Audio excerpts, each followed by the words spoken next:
Hi everyone, welcome to another episode of Includability Shorts, a series of short, snappy chats stuffed with hot tips from our incredible partner experts. I'm delighted to be joined by the wonderful Stacey Lowman, co-founder and director of Money First Aid. Stacey, so lovely to see you as always, and I love the financial first aid training you provide to help grow knowledge and support around financial resilience. And it would be great to know what your guidance would be comes to how businesses can support their teams with their own financial well-being. Thank you, Dave. Thank you for having me. It's lovely to be with you and Includability again.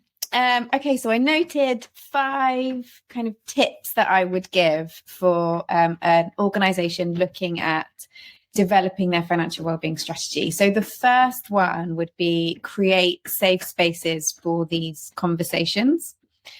So I think just knowing, if employees just know that there's a space there where they can have this conversation, that is comfort in itself. Whether or not they need to use it urgently, just knowing it's there can be very effective.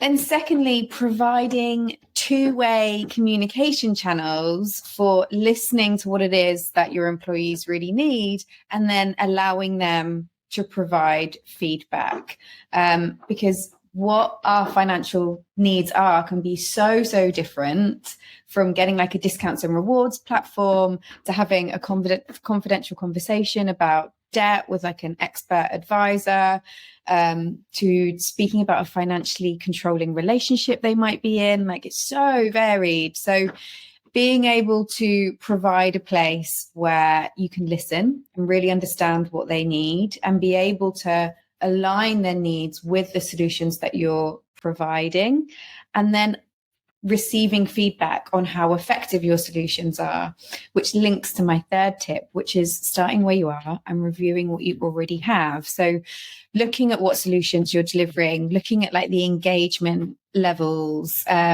listening to the feedback of how useful it is, how easy it is to engage with, to use, how long it takes for someone to first engage in the solution to then actually receiving whatever financial support it's providing, and how you can improve that.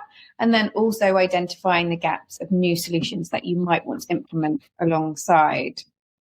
The next one, number 4, would be identify and utilize your financial well-being champions.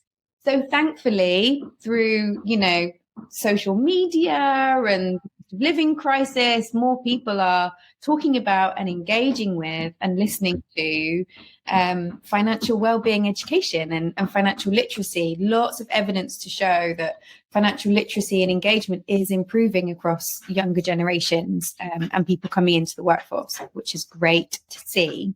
So there will be people in your organization, from senior leaders all the way throughout the organization across different roles in the hierarchy, who are engaged in this as a topic, who are passionate about this topic. So how can you utilize and incorporate and engage them as part of your solution?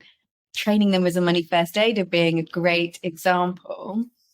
And then lastly, I wanted to include this very important one, particularly as this is for you and Includability, Dave, is consider the inclusiveness and the accessibility of your strategy.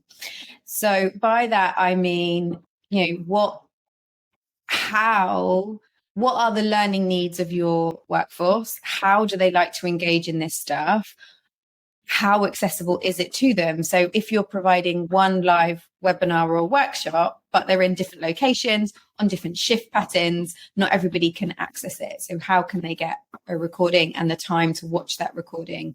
If your workforce English isn't their first language, how can they engage in it through their own language in which they feel comfortable? Do they prefer to listen, to watch, to read? Like, lots of different things. If they're neurodiverse, how can they engage in it in bite-sized pieces? Do they want somebody else there with them to support them through some of these difficult financial topics? So listening and understanding not only their financial needs, but also their learning and accessibility needs is very important too. See, that's absolutely incredible. Thank you so much. And just A joy to catch up with you as always. And thank you. And to everyone who's just watched our latest Includability short, thank you so much for joining us. For more of these light bulb moments, please do head to our includability.co.uk website, or of course, you can check out our YouTube channel. Let's keep learning, let's keep growing, and let's keep making our workplaces more inclusive, diverse, and mentally healthy together. Have a fantastic day, everyone.